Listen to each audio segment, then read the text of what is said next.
Good morning, students. Bharat Group of Schools and Colleges, Standard 6, Subject English, Lesson 3.6 The Merchant of Venice.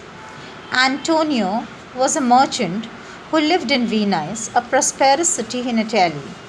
Sea voyages were dangerous. Sea voyages means a journey by sea. Some adventurous merchant traveled across the seas, spent a lot of money in sending ships to faraway countries. These ships brought back spices and other treasures from India. The merchants sold these things in Europe. They made a lot of profit in this business. At the time when the story begins, Antonio was waiting for his ships to return with merchandise. He had put all his money in the ships. Antonio was a kind man. He had many friends, but his best friend was Bassanio. Bassanio was a young and a handsome noble man, but he had no money. Bassanio wanted to marry Portia. Portia was beautiful and intelligent. She was the only daughter of a very wealthy man. Her father had died, leaving her a large estate. In his will, Portia's father had written how Portia's husband should be selected. He had set a test of her suitors. Suitor means a man who wants to marry a particular woman. They had to choose between three caskets, one of gold, one of silver, and one of lead. Each casket had something written on it. On the gold casket, it was written, "Whoever chooses me shall gain what many men desire." On the silver casket, "Whoever chooses me shall get as much as he deserves." On the casket of lead, "Whoever chooses me must give and hazard all he has." One of the Portia's suitor was the Prince of Morocco. He chose the gold casket, but when he opened the casket, the message inside said that it was not the right casket. All that glitters is not gold. Another suitor, the Prince of Aragon, chose the silver casket, but that too was not the right casket.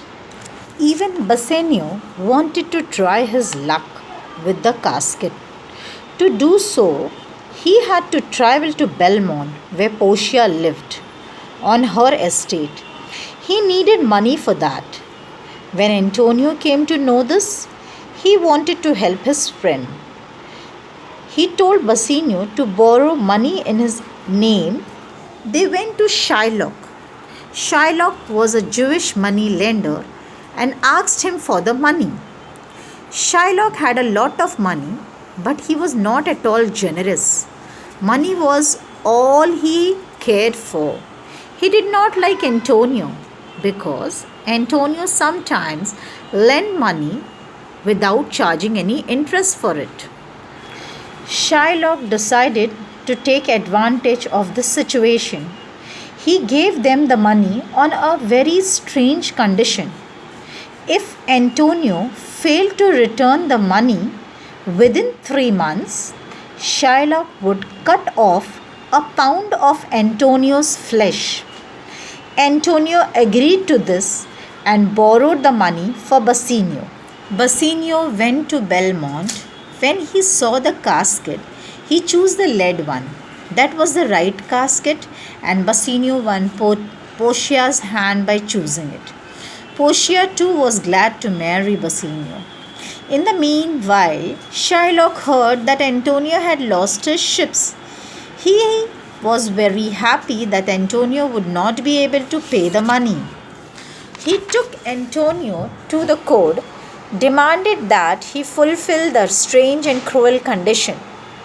The Duke, is the judge, liked Antonio and was sorry for him, but he could not do anything. Antonio had written a bond to Shylock, and according to the law, Shylock was right. Bassanio and Portia were ready to pay. Shylock twice the amount to save Antonio, but Antonio was adamant he was not willing to do so. He demanded only a pound of Antonio's flesh. The Duke asked for mercy, but still he did not. Everybody said Shylock was inhuman and he wanted to take the revenge from Antonio. Young lawyer entered the court. He said that he would fight Antonio's case. He asked Antonio whether he had agreed to Shylock's condition. Antonio said he had agreed. Then the lawyer requested Shylock to show mercy through the law was on Shylock's side. The lawyer pleaded that mercy is a quality of God Himself. When a person shows mercy to everyone else, they are both blessed. Mercy was more valuable than a king's crown. But all this had no effect on Shylock. The young lawyer said that the law allowed Shylock to take a pound of flesh, and he could do that. At the same time, the lawyer warned that while cutting off the flesh, Shylock should not shed even one drop of Antonio's blood. He should exactly cut 1 pound of flesh, nothing less, nothing more. That would not be allowed by the law, as it was not there in the agreement. Shylock realized that he could not do what the young lawyer asked him to do, and he accepted his defeat. Antonio's life was saved. Who was the young lawyer who fought Antonio's case? It was none other than Portia herself, dressed as a young lawyer.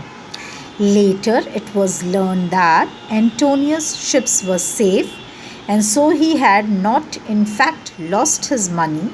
Thus, the story, which would have ended in a tragic manner, ended happily. Now, today we will discuss English grammar, preposition. Preposition is one of the 8 parts of speech. A preposition is a word that shows the relation between a noun or a pronoun and some other words in a sentence.